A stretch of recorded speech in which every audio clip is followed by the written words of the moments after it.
The car shook violently. The two police officers looked at each other open-mouthed. Then, loud banging sounds rang through the car, like someone was trying to smash their way in.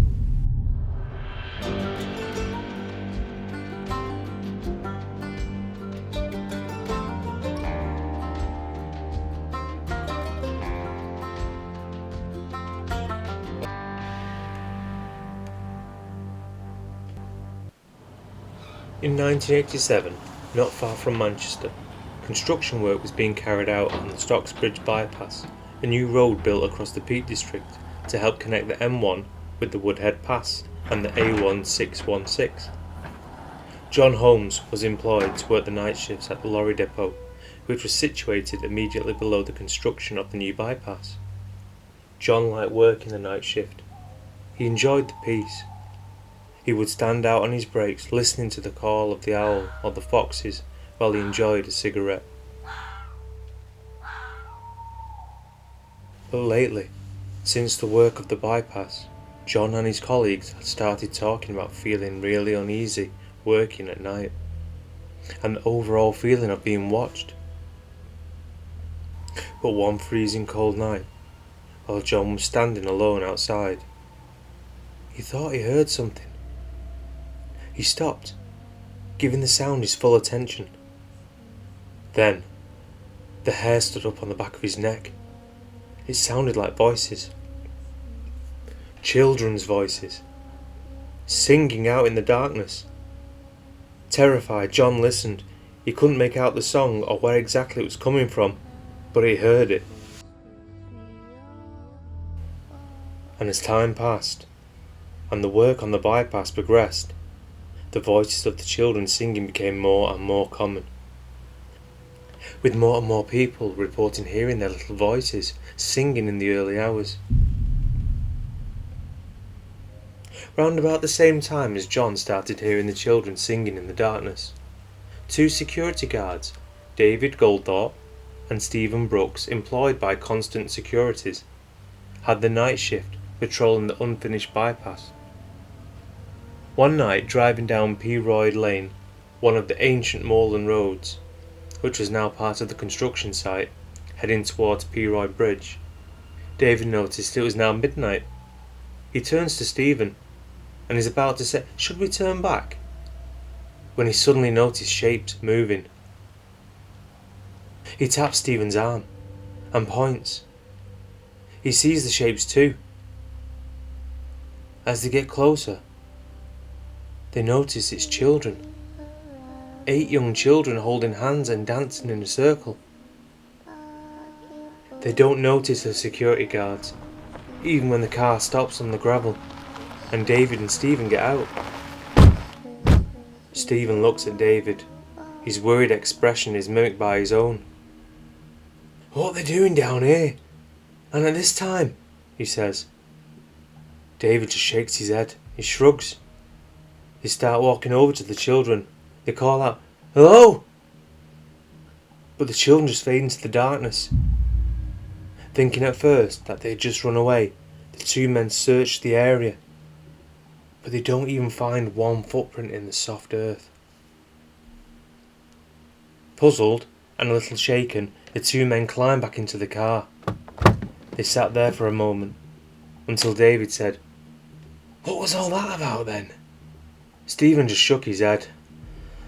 "Let's go, man."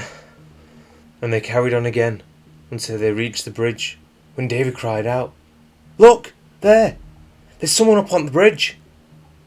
"Don't be daft! They can't be, man!" No, look! There! Stop the car, look!" David jumped out. "I'll wait down here. You drive round and shine your light on the bridge."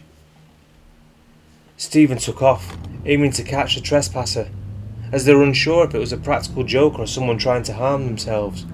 But when they got on the bridge and swung the car around and directed the headlights at the mysterious figure, the light passed straight through its body. It wore a long dark robe, and then they saw the figure had no head. A few seconds later it vanished. With that, Stephen shouted down to David, oh God, it's vanished into thin air!" David started running down the track while Stephen turned the car around and raced after him to pick him up. When David climbed into the car, they raced away. Peter Owen walked into his site office. He wasn't prepared for what awaited him. He had been called out and asked to come to the office as a matter of urgency. Inside, he found his security guards, pale and visibly shaken, with one of the men crying. They told Peter all they could, and when the morning came they raced to the local police station. When they arrived they spoke to PC Dick Ellis, who listened to the men. He could see something must have happened as they were still visibly shaken. He turned to them and he said, "I'm sorry, but it's not really a police matter, and that there isn't really anything I can do." Trying to make light of the situation, jokingly PC Ellis said, "Maybe it's not the police you're after, but a priest." But David and Stephen took this very seriously, and they raced to the local church. They refused to leave. Ellis was blamed for this commotion, and he was sent to the church by his sergeant to get the two men out of the church and find out what was going on at the bypass. Ellis went to the church and managed to get the guards to come out, but they refused to ever step foot on that bypass, and they quit their jobs instead of going back. Now more convinced something had happened to these two men, he went to the bypass with Sergeant Constable John Beat.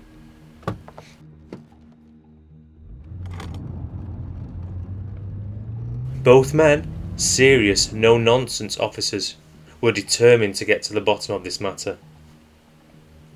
They drove out to the unfinished road as the gravel crunched under the tyres. The lights from the steelworks below reflected up on the bridge. Everything else in the landscape around them was pitch black. They sat there for a while, in the parked patrol car, just enjoying the clear night sky and the beaming full moon. Ellis wanted to smoke. He rolled down his window when he saw something on the bridge. Sergeant Constable John Beat saw it at the same time. "Hang on, what's that up there?" "Go see what it is, Dick." And then with that, PC Ellis left the car and walked towards the bridge, fighting his imagination so he wouldn't scare himself. He slowly climbed the ladder, pulling himself up rung at a time, ready to jump back down if it was required. As he approached the top, PC Ellis saw that there was many things scattered round the bridge. But then as he pulled himself over the railings, PC Ellis saw something moving. He made his way over. Picking up a large rock, he crept closer. He raised the rock out in front of him and threw it. "Dick! Dick! Are you okay?" called Sergeant John. "It's just a sheet of polythene," called Ellis. With a sigh of relief, John smiled and sank back into his seat of the patrol car, thinking that was the matter resolved. He waited for John to climb back down and climb into the car. But as soon as PC Ellis sat in the car and turned to fasten himself in, he let out a shout. Someone was pressed against his window. But then it was gone, and John let out a cry. The thing that was on Ellis' side of the car was gone and was pressed against the glass on the sergeant's side of the car. As soon as it vanished again, the officers jumped out of the car. Ellis hit the ground to see if anyone was hiding below the vehicle, while John ran around the car, scanning the surroundings for any movement. But they saw no trace that anyone had been there. They both climbed back into the car and drove a little down the road. As soon as they stopped to use the radio, a sense of dread gripped both men. A sense of darkness and horror. Just as it did, the car died and refused to start.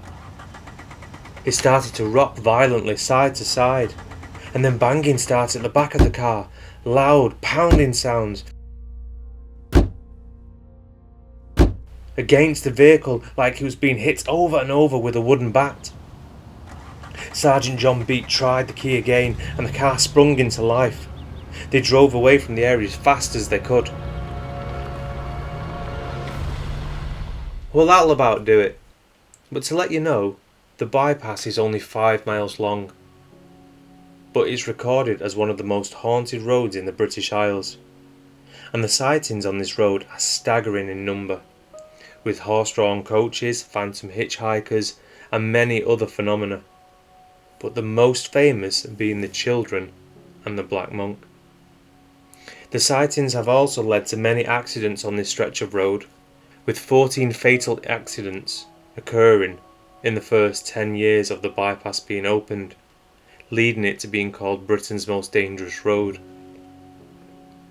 The children seen by the security guards in 1987 have also been seen in 1995 by Miss Pat Heathcote, a childminder, and later the same year by Miss Barbara Lee, a landlord of the Mid-Hope Stones Arms pub, and in 2000 by John Fisher, a driver, who all say they saw 8 children dancing around an invisible maypole, holding hands and wearing old-fashioned clothes.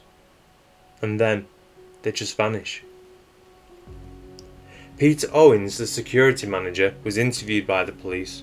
On David and Stephen, Peter was adamant that they were good, honest men, and that they were good security men. They knew the job and had worked nights for many years, and they were not the type of men to get scared. The police were interviewed and even appeared on Strange But True, a television programme in the 1990s. The monk, or the Black Monk as he is sometimes called due to the colours of his robes, has been seen many times. I have found 42 recorded sightings and descriptions of him alone. The hooded figure is often seen standing watching or running alongside the cars, keeping up with them no matter how fast they drive. Police have even reported sightings, and it has been given as evidence in the court of law. It's always the same. He is never walking on the ground. His legs vanish just below the ground, like he walks on a road that is lower than the new one. The theories behind these are that children are the ghosts of kids who worked in the local mines, and due to accidents, they've never grown any older. The monk has a number of theories behind him, but the main one is there was once monastery farms in the area, but the monk became disillusioned with the hardship of his monastic life, and left the farms to live at Hunshelf Hall, with his last wish to be buried at nearby Standington. But this request was ignored, and he was buried in unhallowed ground, leaving him to roam the area. An older tale of the monk says that he was chased by soldiers, who caught him and killed him, leaving his body where he fell, which was later disturbed by the building of the bypass.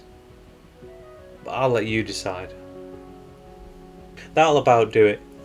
But now a few of you who message me every week have some brilliant theories and ideas about the stories I tell, so I'd really love to know your thoughts on this story. Is it all made up? Or is it disturbed energy of the monk from years gone by? I couldn't add all the sightings and stories of the monk in this week's story, or it'd be over an hour long, but I hope you enjoyed it. If you're new here, don't forget to like and subscribe. Thanks for the support, and take care.